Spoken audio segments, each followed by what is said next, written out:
नमस्कार, म take Narayan Bhattarai. Power न्यूजमा स्वागत छ। कानुनका नजरमा रेशम चौधरी सर्टिफाइड कैदी हुन्, अर्थात् प्रमाणित अपराधी। टिकापुर घटनामा उनको अपराध ठहर गर्दै अदालतले जन्मकैद सुनाएको थियो। त्यही जन्मकैद सजाय भुक्तान गर्न उनी अहिले दिल्ली बजार जेलमा छन्, काठमाडौँको।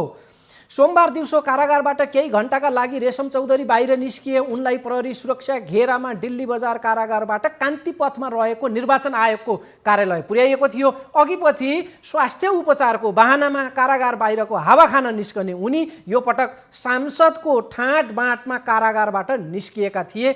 जेलमा जन्मकैद भुक्तान गरिरहेको कैदीले देखाएको नेतागिरी र भिआइपी स्टन्ट हेर्न लायक थियो।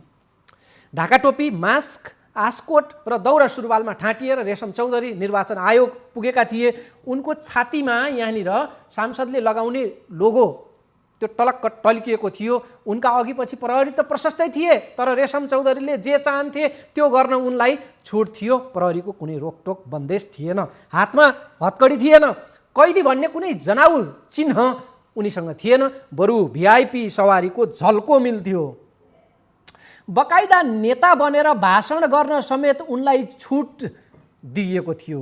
जन्मकैद भुक्तान गरिरहेको कैदीले प्रहरी सुरक्षा घेरामा पार्टीका नेता कार्यकर्तालाई सम्बोधन गर्ने र मिडियाका क्यामेरा अगाडि खुलेआम आफ्नै विचाराधीन सर्वोच्च अदालतमा विचाराधीन मुद्दाका बारेमा दाबी विरोध गर्ने यो प्रकारको घटनाक्रम र दृश्य निकै दुर्लभ मानिन्छ। कानुनी राजका दृष्टिले यो गम्भीर सवाल बनेको छ।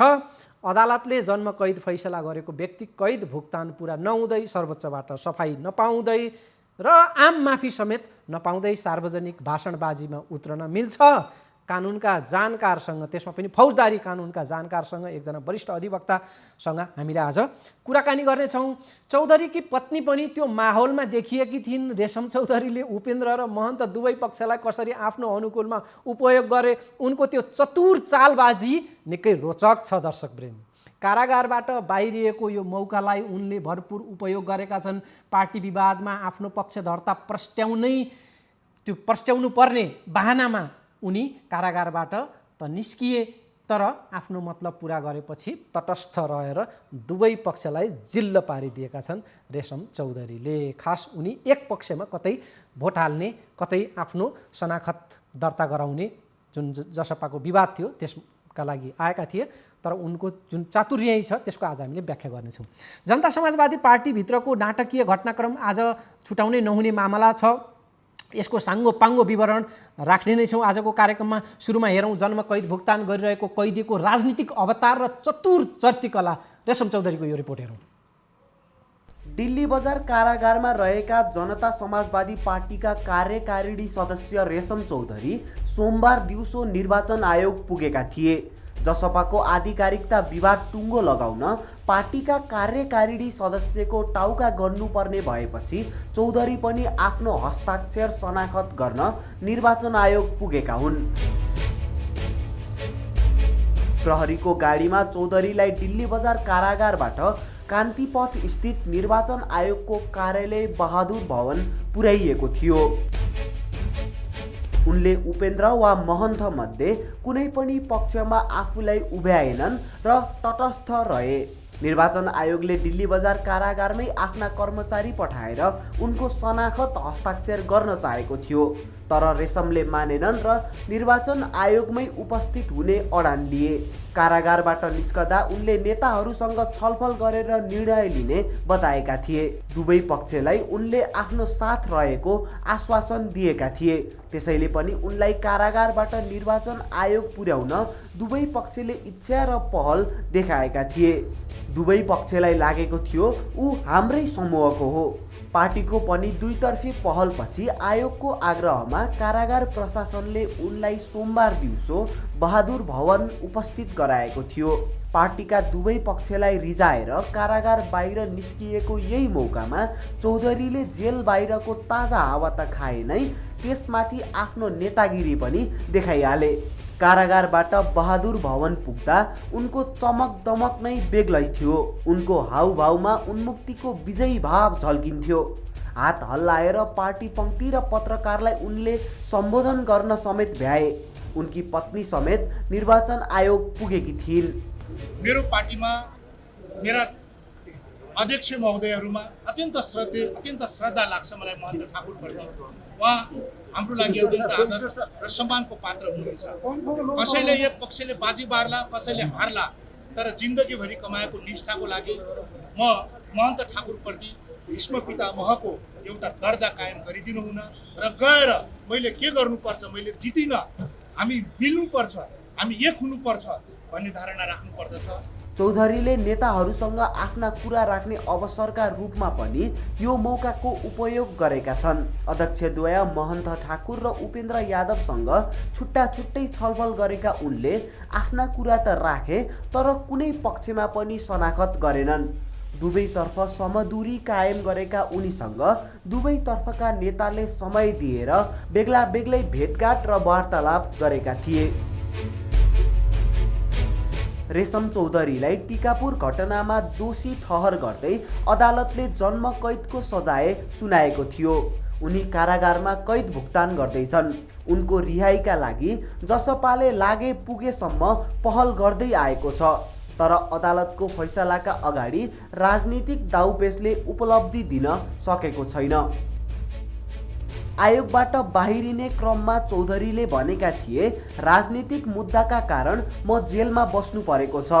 कठघरामा उभिएर जति सत्य बोले पनि मलाई दोषी ठहर गरियो। उनले भने, श्रीमान न्याय देऊ, क्षमा चाहिँदैन, दोषीलाई दण्ड देऊ, निर्दोषीलाई थुन्न पाइँदैन। आज जेलबाट यस निर्वाचन आयोगमा आएर पक्ष र विपक्षको शनाखत गर्न मेरो नियत र नैतिकताले दिएन। मेरो लागि पक्ष जसपा हो, विपक्ष पनि जसपा हो। म जसपाको एउटा कार्यकर्ता हो। आज राजनीतिक मुद्दाका कारणले म जेल बस्नु परेको छ। मेरो मुद्दामा मेरो राजनीतिक दल, मेरो पार्टी कतिको लडिरहेको छ त्यो उहाँहरूको दृष्टिकोण होला। अर्को कुरा, कठघरामा उभिएर जति सत्य बके पनि न्याय पाऊँ भन्दै हजुर सयौँ पटक झुके पनि निरीह ठान्दा रहेछन्। शिर निहुराएपछि दोषी ठहराउँदा रहेछन्। चुप लागेर बसेपछि श्रीमान न्याय देऊ, हामीलाई क्षमा चाहिँदैन, दोषीलाई दण्ड देऊ, तर निर्दोषीलाई थुन्न पाइँदैन। महन्त ठाकुर पक्षले तत्कालीन प्रधानमन्त्री केपी शर्मा ओलीसँग चौधरीको रिहाइको बुँदा समेत उल्लेख गर्दै सहमति गरेको थियो। चौधरीको रिहाइलाई समेत शर्त बनाएर महन्त पक्षले ओली सरकारलाई साथ दिएको थियो र सरकार ढल्नबाट बचाएको थियो। मुद्दा सर्वोच्च अदालतमा विचाराधीन रहेकाले उनको रिहाई नेताहरूले चाहे जस्तो सहज भएन। चौधरीको रिहाई नभएसम्म सरकारमै नजाने अडानमा थियो महन्त पक्ष। तर सत्तारूढ दलका नेताहरूले रिहा गर्न सम्भव नहुने भएकोले आम माफीको उपाय गर्ने भनेर वचन दिएपछि महन्त पक्ष सरकारमा सामेल भएको थियो। तर मन्त्री बनेको 3 साता पनि नहुँदै अदालतको आदेशमा जसपाका सबै मन्त्रीहरू पदमुक्त हुनु पर्यो। सरकार फेरिएपछि अब उपेन्द्र यादव पक्ष देउबा नेतृत्वको सरकारमा जाने तयारीमा छ। दर्शकबिन, सोमबार जसपाको जुन विवाद थियो पार्टीभित्रको, त्यो विवाद टुङ्गो लागेको छ। उपेन्द्र पक्षका लागि निर्वाचन आयोगले आधिकारिकता दिएको छ। उपेन्द्रको हातमा जसपाको बागडोर अर्थात् त्यो स्वामित्व परेको छ। महन्त ठाकुर यो निर्वाचन आयोगको फैसलापछि एकदमै निरीह अवस्थामा पुगेका छन्। आयोगको निर्णय के आउला भन्ने एउटा चासो र जिज्ञासाको विषय त छँदै थियो। त्यसमाथि रेशम चौधरीको भिआइपी स्टन्ट त्यहाँ बडा ध्यान आकर्षण गर्ने मामला थियो।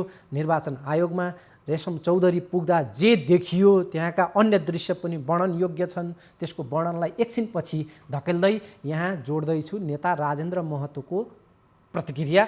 उनी पत्रकारको घेरामा परे। पार्टीमा यो प्रतिकूल अवस्थाको शिकार बनेका राजेन्द्र महतो पत्रकार माझमा कसरी प्रस्तुत भए र त्यहाँबाट कसरी उम्किए त्यो हेरौँ। त्यसपछि रेशम चौधरीका अन्य मामलाहरू र एकजना कानुनका ज्ञातासँग फौजदारी मामलामा जानकार राख्ने एकजना वरिष्ठ अधिवक्तासँगको कुराकानी पनि बाँकी छ। यो चाहिँ राजेन्द्र महतोको प्रतिक्रिया।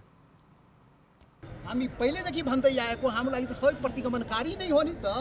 प्रतिगमनकारी संविधान बनाएको होइन काङ्ग्रेस एमाले माओवादी सब मिलेर अनि प्रतिगमन केपीओले गरेकै थियो, त्यसको विरुद्धमा लडेकै थियो र हाम्रो अगाडि त दुईटै बराबर, त्यसैले केपीओलाई पनि मद्दत गर्यो, देउपालाई पनि मद्दत गरेको हो नि त, दुईटैलाई मद्दत गर्यो, दुईटै बराबर त हो नि, दुईटै हाम्रो आफ्नो माग मुद्दा त सबैको अगाडि राख्ने गरेको थियो नि त। एमालेलाई पनि राख्यो, कांग्रेसलाई पनि राखिरहेको हो। पार्टी फुटाइहरूलाई सहयोग गर्नुभयो हैन त? यो पार्टी दुर्भाग्यपूर्ण अवस्था त मैले भनिहालेँ नि। पार्टी फुटाउने एकताको लागि हामी मद्दत गरेका थियौँ। 1 साल पहिले पतनतिर गइरहेको उपेन्द्र यादवलाई हामी मद्दत गरेका थियौँ वैकल्पिक शक्ति निर्माणको लागि। आज त्यो चाहिँ दुर्भाग्यपूर्ण अवस्था त्यसैले केही छैन। टेक्निकलको प्राविधिक कारण विभिन्न कारण होला नि। अब यो टेक्निकल कारण पदरक्षा दुनियाँ होला नि, पार्टी जोगाएर सरकारमा रहन्थ्यो नि। प्राविधिक आफ्नो पदरक्षा विभिन्न कारणले त होला, मजबुरी बाध्यता होला नि साथीहरूलाई। त्यसको मजबुरी पनि बुझिदिनु पर्यो, तपाईँहरूले बुझिदिनु परेन। अब अन्त्यमा केही छैन, त्यो मजबुरी सबै दिन रहँदैन। जुन मजबुरीका कारण कुनै साथीले चाहिँ यताउता गरेको छ, त्यो मजबुरी आज हो भोलि रहँदैन, याद गर्नुपर्छ। त्यसैले आन्दोलनको पक्षमा, अधिकारको पक्षमा हाम्रा साथीहरू थियो र भोलिका दिन पनि रहन्छ। निर्वाचन आयोगको निर्णय आउन दिनुहोस्, निर्वाचनको निर्णय आधिकारिकता निर्वाचन आयोग जनताले पो आधिकारिकता दिने हो त। यो प्राविधिक निर्वाचन आयोगले पार्टी बनाउने हो र? निर्वाचन आयोगले त पार्टी फुटाउने काम नगरेको हो। हामीले पार्टी फुटाउन माग गरेको थिएन के? हामी पार्टी फुटाउन माग गरेको, दलविभाजन माग गरेको थिएन। यो निर्वाचन आयोगको आफ्नो कानुन प्रक्रिया अपनाएर दलविभाजन गरेको न हो। निर्वाचन आयोगले पार्टी फुटाउँदैमा पार्टी फुट्दैन के? पार्टी जनताबाट हुने हो, जनताबाट निर्माण हुने हो, जनताबाट पार्टी निर्माण हुन्छ र यो देशमा वैकल्पिक शक्ति अभियान जुन हामी ल्याएका छौँ, त्यो वैकल्पिक शक्ति निर्माणमा हामी अगाडि बढ्छौँ र शोषण उत्पीडनको पनि निर्वाचन आयोगको फैसलापछि हामी आगामी निर्णय चाहिँ लिन्छौँ। धन्यवाद। जसपा विवादमा सत्ता फेरबदलको असर र लोभी पापी चरित्र चित्रण गर्ने एउटा विशेष रिपोर्ट हामीसँग बाँकी छ। नेताहरूको जब सत्ताको मामला बिचमा आउँछ, कसरी रातारात दल बदल हुन्छ राजनीतिक पार्टीहरूमा, नेताहरू बिचमा, त्यसको विस्तृत व्याख्या गर्ने एउटा रिपोर्ट हामीसँग छ। उपेन्द्र यादवको प्रतिक्रिया पनि हामीले एकछिनमा सुन्नेछौँ, त्यो पनि महत्त्वपूर्ण छ। महन्त ठाकुर पक्षका 2 जना नेता निकै भावुक मुद्रामा देखिए, उनीहरूले दिएको प्रतिक्रिया पनि महत्त्वपूर्ण छ र सुन्न लायक छ। सत्ता र पदको लोभले रातारात गुट फेर्नेहरू उप महन्त पक्षका नेताहरूले केही सन्देश र आरोप सुनाएका छन्, त्यो पनि सुन्नेछौँ, हेर्नेछौँ दर्शकवृन्द एकछिनमा। रेशम चौधरी जसरी फुकुवा कैदी भएर प्रस्तुत भएका छन्, कानुनी नजरमा यो कति गम्भीर मामला हो, फौजदारी कानुनका जानकार एकजना वरिष्ठ अधिवक्तासँग प्रत्यक्ष कुराकानी पनि गर्नेछौँ। रेशम चौधरी र उपेन्द्र पक्षको जुन हलमा रेशम चौधरी त्यहाँ पुगिसकेपछि छिर्दा त्यताका मान्छेहरू खुसी भए। सुरुमा उनी उपेन्द्रको हलमा छिरेका थिए, अनि त्यहाँबाट फेरि निस्केर महन्त पक्षको हलमा छिर्दा फेरि त्यताका खुसी भए। अन्तिममा दुवै पक्ष जिल्लारामको अवस्थामा, रेशम चौधरी तटस्थ। यी प्रसङ्गसहित आउनेछौँ, एकछिन चाहिँ विश्राम लिगौँ। लाइफबोय हात धुने समयका साथमा लाइफबोय। ब्रेकपछि स्वागत छ। फरक पार्टीको सरकारले कति फरक पार्दछ राजनीतिमा? जनता समाजवादी पार्टीमा सरकार फेरिएपछि शक्ति सन्तुलन भयङ्कर डगमगाएको छ। ओली सरकार हुँदा महन्त ठाकुर पक्षको हाई हाई थियो, अहिले देउवा सरकार बनेपछि उपेन्द्र यादव पक्षको हाई हाई छ।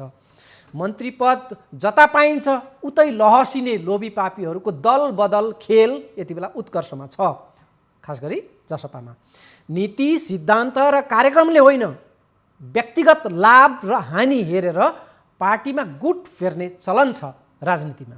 त्यसको चरम नमुना यति बेला जसपामा देखिएको छ। जसपा नामको पार्टी कसको पोल्टामा पर्ला भन्ने प्रश्न अब समाप्त भएको छ। उपेन्द्र यादव र बाबुराम भट्टराई पक्षले पार्टीको आधिकारिकता, त्यो स्वामित्व पाएका छन्। सोमबार निर्वाचन आयोगले यसको टुङ्गो लगाएको हो। उपेन्द्र पक्ष र महन्त पक्षका टाउकाहरू गन्दा उपेन्द्र पक्षका टाउका बढी देखिए।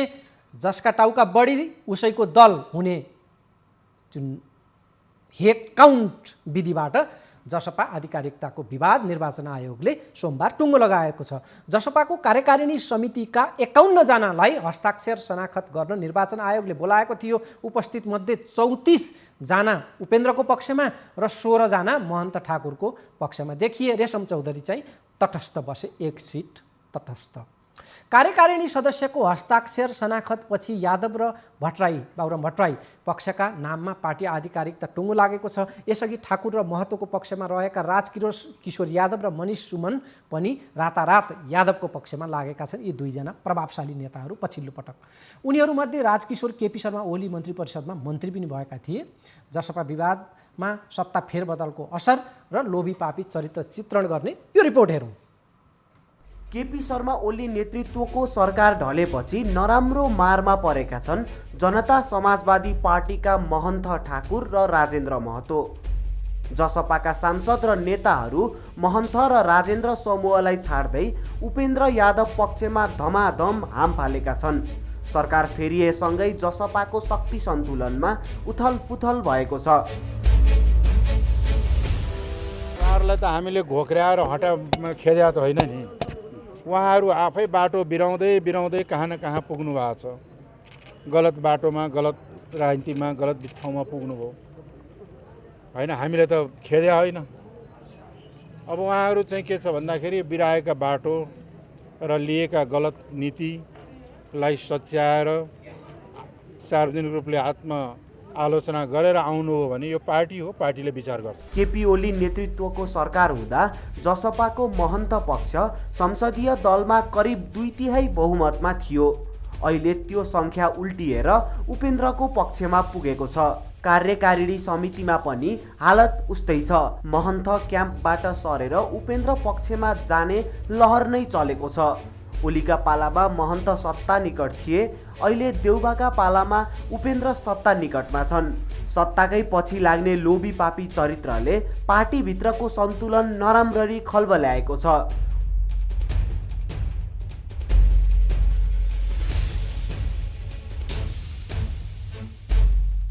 जुन प्रतिगमनकारी शक्तिलाई साथ दिनुभयो त्यो गलत हो।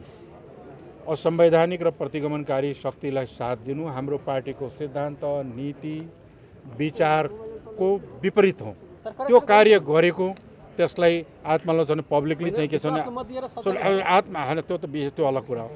तर के भन्दाखेरि त्यो कार्य गलत हो र त्यसलाई आत्मालोचना गरेर आउनु छ भने पार्टीले विचार गर्छ उहाँहरूको। ओली हुँदासम्म उपेन्द्र निरीह थिए, अहिले देउबा हुँदा महन्त निरीह बनेका छन्।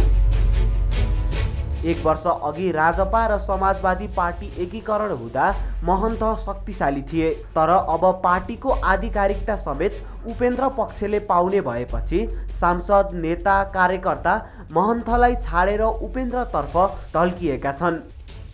कतिसम्म भने महन्त समूहले केन्द्रीय कार्यकारिणी समिति र संसदीय दल दुवैतिर 40% सङ्ख्या समेत पुर्याउन मुस्किल हुने अवस्था बनेको छ। यदि यस्तो भयो भने महन्त पक्षका सांसदको पद समेत धरापमा पर्नेछ। 40% सांसद र कार्यकारिणी सङ्ख्या पुगेन भने पार्टी फुटाएर बेग्लै दल दर्ता गर्न समेत हम्मे पर्नेछ। त्यो अवस्थामा महन्त पक्षमा बाँकी रहने सांसदहरूको पद समेत धरापमा पर्नेछ।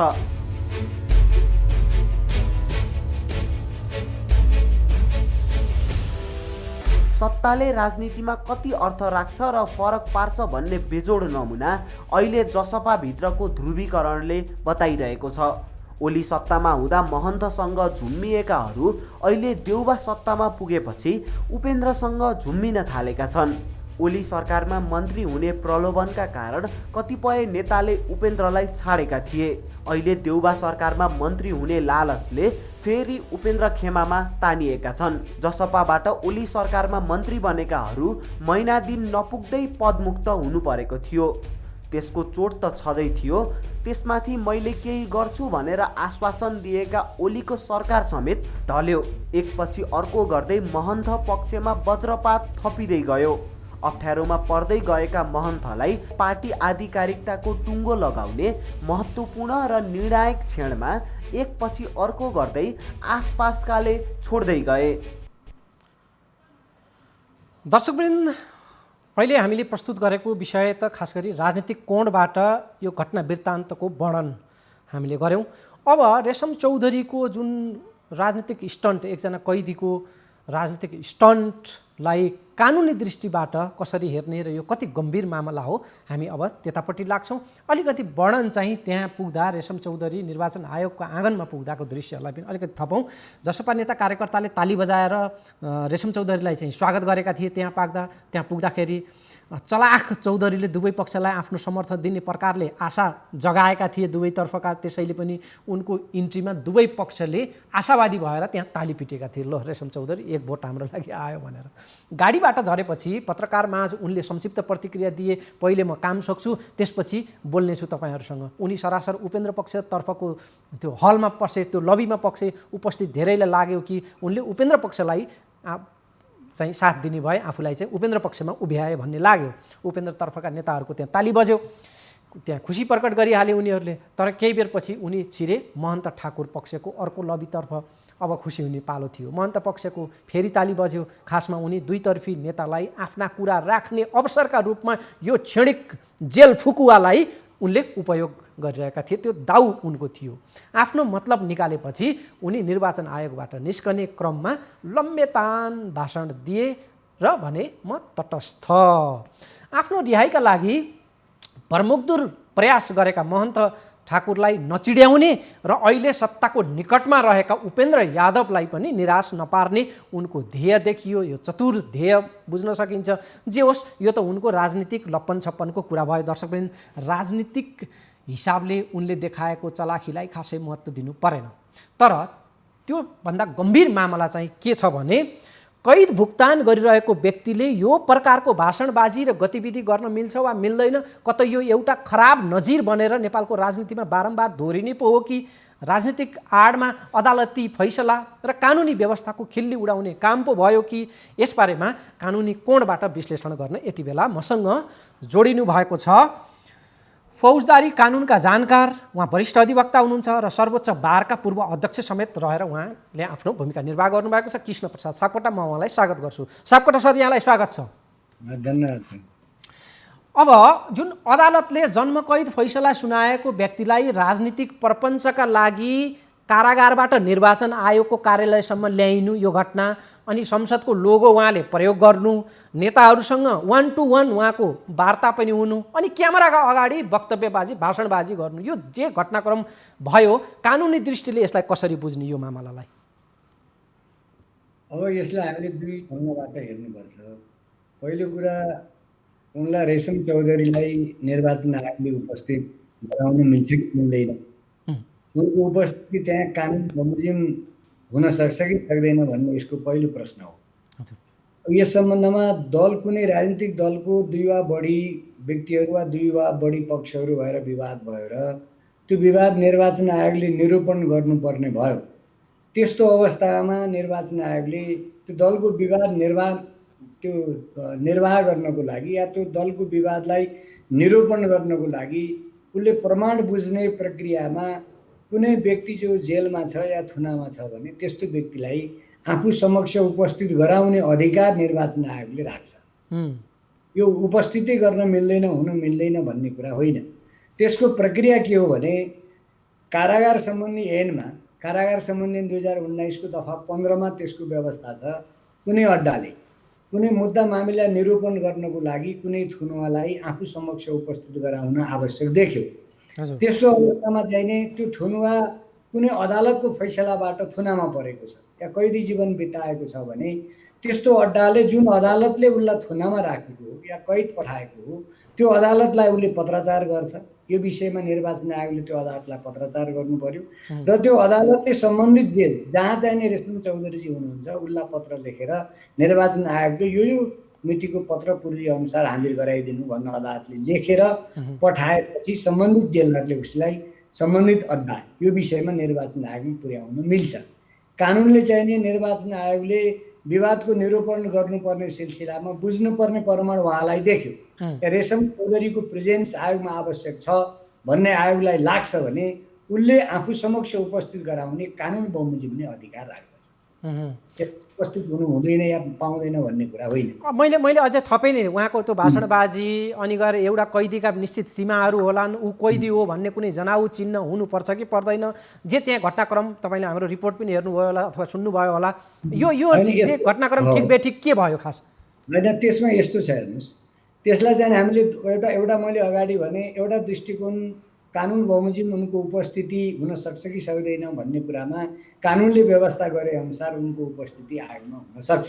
अब दोस्रो कुरा, उनको उपस्थिति के हैसियतमा हुने, उनको उपस्थितिको हैसियत त त्यो राजनीतिक दलको विवाद समाधान गर्नको लागि हेड काउन्ट या त्यसको सदस्यहरूको गणना कता बहुमत पुग्छ या 40 र 60-40% पुग्छ पुग्दैन, यो विषयको लागि आयोगले उहाँलाई उपस्थित गराउन पत्र लेखेर उपस्थित गराइएको हो भने उहाँले त्यो विषयमा आफ्नो उपस्थितिलाई मात्रै सीमित राख्नुपर्छ। त्यो उपस्थितिको फाइदा उठाएर अन्य राजनीतिक लाभ हुने या अन्य कुनै विषयमा वक्तव्य दिने या समसामयिक विषयमा आफ्नो धारणा राख्ने त्यो छुट चाहिने एउटा नैतिकताको दृष्टिकोणले भन्नुहोस् त्यो मिल्दैन मेरो आफ्नो विचारमा। जे प्रयोजनको लागि उपस्थित गराउन भनिएको त्यो प्रयोजनमा सीमित राखेर त्यसपछि चाहिँ जहाँबाट ल्याएको त्यही फिर्ता गराउनु पर्ने हुन्छ कानुनी रूपमा हेर्दाखेरि। अब यसमा चाहिँ रेशम चौधरी एउटा राजनीतिक व्यक्तित्व, एकजना नेता, फेरि निर्वाचित सांसद पनि उहाँ भएको हिसाबले यो भयो। आम नागरिक अथवा एउटा आम सर्वसाधारण कोही कैदी यो प्रकारको हुन्थ्यो भने होइन, यस्ता विशेष परिस्थितिमा उसले पनि यही सरहको कैद मुक्ति अनि गएर बिना भनौँ न हतकडी अथवा कुनै पनि प्रकारको कैदी हो भन्ने प्रकारको जनाउ चिन्ह नभइकन यसरी बाहिर सार्वजनिक सम्पर्कमा आउन मिल्छ? यस्तो हुन्छ, यो चाहिँ नि तपाईँको निर्वाचन आयोगको मात्र प्रक्रिया होइन होइन, अरू अदालतहरूमा पनि एउटा मुद्दामा मान्छे कैदमा बसेको छ, अर्को अदालतमा त्यसलाई उपस्थित गराउनु पर्यो भने त्यसलाई उपस्थित गराइन्छ। त्यसमा उपस्थित गराउने प्रक्रियाभित्र उसलाई चाहिँ नि त्यो बेलामा अरू कैदीको स्ट्याटस त छँदैछ, जो कोही मान्छे होस्, थुनामा भएको कैदीको त स्ट्याटस कैदीकै हुने भयो, तर जुन अड्डामा जुन प्रयोजनको लागि उपस्थित हुनुपर्ने हो त्यो अवस्थामा उसको हैसियत चाहिँ एज एभिडेन्स या प्रमाणको रूपमा अथवा साक्षीको रूपमा हुने भएको हुनाले उसलाई त्यो पिरियडसम्मको लागि, त्यो अवधिसम्मको लागि उसलाई कैदीको व्यवहार गरिनुपर्ने भन्ने त्यस्तो अवस्था हुँदैन। किन जो प्रयोजनको लागि उपस्थित गराइएको त्यो प्रयोजनसम्मको लागि, जस्तै उसले उहाँलाई किन उपस्थित गराइयो भन्दा त्यो प्रमाण बुझ्न कुनै दृष्टिकोणले आयोगले आवश्यक सम्झ्यो। अब आयोगले आवश्यक सम्झेको आयोगको त्यो प्रयोजनको लागि उहाँको स्ट्याटस त्यो निर्णय निरूपण गर्नुपर्ने विटनेस अथवा प्रमाणको रूपमा हुन्छ। त्यसलाई हामीले हतगढी लाएर उहाँलाई लानुपर्छ, हतगढी लाएर आयोगको 5 जनाभित्र या उसमा लानुपर्छ भन्ने कुरा होइन। र त्योभन्दा बाहेक जुन पर्पसलाई उहाँको उपस्थिति गराइएको थियो त्यो उद्देश्य बाहेक अन्य उद्देश्य प्रयोजन गर्नको लागि उहाँलाई छुट दिनु हुँदैन। अब राजनीतिक आन्दोलनसँग जोडिएको मामला पनि भएको कोणबाट यसलाई अलिकति हेरौँ। यता अदालतबाट जन्मकैदको फैसला छ अनि फेरि यो त राजनीतिक मामला पनि छ। अब रेशम चौधरीको रिहाई मधेसवादी दलहरूले यसअगाडि केपी ओलीको सरकारमा हुँदा पनि उनीहरूको अडान थियो, अब उपेन्द्र यादवको पनि त्यो अडान त हट्नेवाला छैन। यो चौधरीको रिहाई वा सफाईको उपाय विकल्प के होला, बाटो के छ, एकजना जानकारको हिसाबले बताइदिनुहोस् न। होइन, अब उहाँ अहिले त कन्भिक्टेड क्रिमिनल हो उहाँ होइन, सजाय पाएको थुनुवा हो उहाँ होइन। उहाँलाई जुन सजाय भएको छ त्यो सजायबाट उहाँ मुक्त हुनको लागि कि त सजाय गर्ने अदालतभन्दा माथिल्लो अदालतले उहाँलाई सफाई दिनु पर्यो, त्यसपछि त्यो अदालतबाट एक्विटल सफाई भएपछि निस्कन सक्ने कुरा हुन्छ। अब रह्यो त्यो मुद्दा राजनीतिक मुद्दा हो भनेर फिर्ता गर्नको लागि त्यो सरकारको इच्छामा मात्र त्यो कुरा निर्भर हुँदैन। त्यो कुरा राजनीतिक मुद्दा भएको हुनाले या उहाँलाई जुन प्रोजिक्युसन गरियो, प्रोजिक्युसनपछि कन्भिक्सन मतलब सजाय भयो, त्यो मुद्दा राजनीतिक मुद्दा हो र त्यो राजनीतिक मुद्दालाई फिर्ता लिने जुन सरकारको अधिकार छ त्यो अधिकार सरकार एक्लैले उपयोग गर्न सक्दैन। त्यसको लागि उहाँलाई सजाय गर्ने अदालत समक्ष सरकारले अनुमति लिनुपर्ने हुन्छ। यो मुद्दा यो कारणले राजनीतिक या यो विषयमा चाहिँ सरकारले फिर्ता लिन खोजेको हुनाले फिर्ता पाउँ भन्ने सरकारले सम्बन्धित अदालतमा निवेदन दिएपछि अदालतले त्यो मान्छेलाई मुद्दा उहाँ उप लागेको मुद्दा फिर्ता लिनको लागि उपयुक्त देख्यो भने अदालतको आदेशले मात्रै फिर्ता हुन सक्छ। मुद्दा फिर्ता गयो भने त सो त उहाँ पनि के भने त्यसबाट मुक्ति पाउने हुनुहुन्थ्यो होइन। त्यो कुरा अब मुद्दा फिर्ता लिने भन्न अदालतले या कुनै सरकारले म तिम्रो मुद्दा फिर्ता लिइदिन्छु भनेको कारणले मात्रै मुद्दा फिर्ता हुँदैन। त्यसमा अब जुडिसियल डिस्क्रेसन पनि प्रयोग हुन्छ। अदालतले पनि उहाँको मुद्दा फिर्ता लिने कारण र आधारको औचित्यता अदालतले विचार गर्न सक्छ। अदालतले मुद्दा फिर्ता हुन्छ भने फिर्ता हुन्छ, हुँदैन भने फिर्ता हुँदैन। हस् कृष्ण सापकोटा सर, यो समय यहाँले दिएको महत्त्वपूर्ण जानकारी यति बेला धेरै यो हेरिसकेपछि महत्त्वपूर्ण रह्यो, धेरैलाई यसबारेमा स्पष्टता भयो होला। यहाँलाई धन्यवाद समय र जानकारीको लागि। कृष्ण प्रसाद सापकोटा हुनुहुन्थ्यो, वरिष्ठ अधिवक्ता, उहाँसँग हामीले कुराकानी गऱ्यौँ। अब हामीसँग धेरै छैन। अब अन्त्यमा जसपाको महन्त ठाकुर पक्षका दुई नेताहरूले आफ्नो साथ छाडेर जानेहरूलाई सम्झेर दिएको प्रतिक्रिया चाहिँ सुनौँ। यो तपाईहरुलाई थाहा छ, नेपालको राजनीति सत्ता भत्तासँग जोडिएको हुन्छ। हिजो हामी सरकारमा हुँदाखेरि हामीसँग 20 जना सांसद साथीहरू हुनुहुन्थ्यो।